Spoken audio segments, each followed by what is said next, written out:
और कोरोना को लेकर तमाम जानकारियां इस वक्त आ रही हैं निकलकर। स्वास्थ्य मंत्रालय ने भी आंकड़े बताए हैं। 2902 कुल संक्रमित लोगों की संख्या बताई गई है।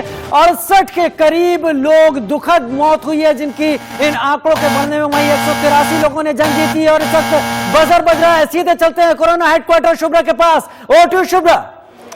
बिल्कुल राजीव, देखिए इस वक्त एक बड़ी और अहम खबर आ रही है क्योंकि तमाम आशंकाएं जताई जा रही थी विपक्ष की ओर से कि जो आह्वान प्रधानमंत्री नरेंद्र मोदी ने किया है 5 तारीख को 9 बजे 9 मिनट तक बत्तियां बुझाकर मोमबत्तियां जलाने का, दिए जलाने का, उससे असर पड़ेगा, पावर ग्रिड फेल हो जाएंगे। इस तरह की खबरें फ्लोट कराने की कोशिश हो रही थी। कई अहम बयान इसको लेकर के आए। सबसे महत्वपूर्ण बयान महाराष्ट्र के ऊर्जा मंत्री नितिन राउत का आया। उन्होंने ये कहा पावर ग्रिड फेल हो जाएगा। इसी को लेकर बहुत बड़ी खबर मैं दे रही हूँ दर्शकों को। ऊर्जा मंत्रालय की ओर से क्लैरिफाई किया गया है। ऊर्जा मंत्रालय की तरफ से एक के बाद एक कई ट्वीट करके ये बताया गया है कि ये तमाम आशंकाएं जो जताई जा रही हैं उनमें कोई दम नहीं है, ऐसा नहीं होगा। साथ ही ऊर्जा मंत्रालय ने कुछ हिदायतें भी जारी की हैं और स्पष्ट कर दिया है कि अगर आप प्रकाश पर्व मनाते हैं 5 तारीख को 9 बजे, उससे पावर ग्रिड पर कोई असर नहीं पड़ेगा। ऊर्जा मंत्रालय की ओर से ट्वीट करके कहा गया है कि भारत का जो इलेक्ट्रिसिटी ग्रिड है वो बहुत मजबूत है। इस तरह की स्थिति से निपटने के लिए, इसका सामना करने के लिए तमाम तरह के इंतजाम इसमें पहले से ही किए गए हैं।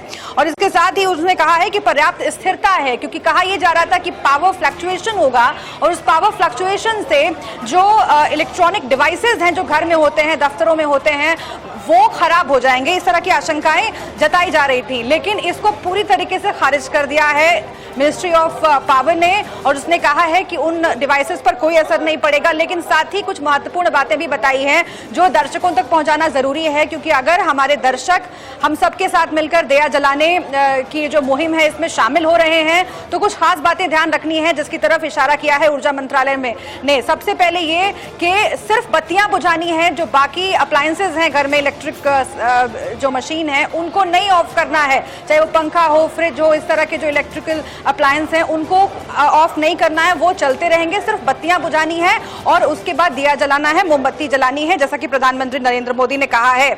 इसके साथ ही ऊर्जा मंत्रालय ने यह साफ कर दिया है कि जितने भी महत्वपूर्ण जगह हैं, सार्वजनिक जगह हैं, चाहे वो अस्पताल हो, पुलिस थाने हो या फिर दफ्तर हो, बाकी जो म्युनिसिपल सेवाओं को प्रोवाइड करने वाले जो प्लेसेस हैं, उस तरह की जगहों पर बत्तियां नहीं बुझाई जाएंगी। और साथ ही जो स्थानीय प्रशासन है उसको ये निर्देश दे दिया गया है कि स्ट्रीट लाइट्स भी नहीं बुझाई जाएगी। इसको लेकर भी तमाम लोग सवाल खड़े कर रहे थे कि स्ट्रीट लाइट्स जली रहेगी या बुझ जाएगी। इसको लेकर साफ कर दिया है ऊर्जा मंत्रालय ने। तो ये तमाम अहम बातें ट्वीट के जरिए मिनिस्ट्री ऑफ पावर ने बताई हैं। बहुत शुक्रिया शुभ्रा। कोरोना हेडक्वार्टर से तमाम ऐसी बातें आपने बताई जिन पर तमाम सवाल लोग पूछ भी रहे थे। वहीं इस वक्त की बड़ी खबर आ रही है मध्य प्रदेश से, जहां पर अब तक 165 कोरोना संक्रमित हो गए हैं। इनमें से सबसे ज्यादा 115 लोग इंदौर में हैं। इंदौर में कोरोना से आज 2 और लोगों की मौत की खबर है। इसके बाद इंदौर में कोरोना से मौत का आंकड़ा बढ़कर 7 पहुंच गया है। 2 और लोगों की मौत, आंकड़ा 7 पहुंचा। कोरोना से अब तक 11 लोगों की मौत मध्य प्रदेश में हो गई है। इंदौर समेत राज्य के 4 जिलों में सामुदायिक संक्रमण का खतरा सबसे ज्यादा बढ़ा है। इंदौर में कई परिवारों में इसके लक्षण देखे गए। अंबिकापुरी, सुखलिया, गांधीनगर, मोती तबेला जैसे नए नए इलाके इसकी जद में आते जा रहे हैं।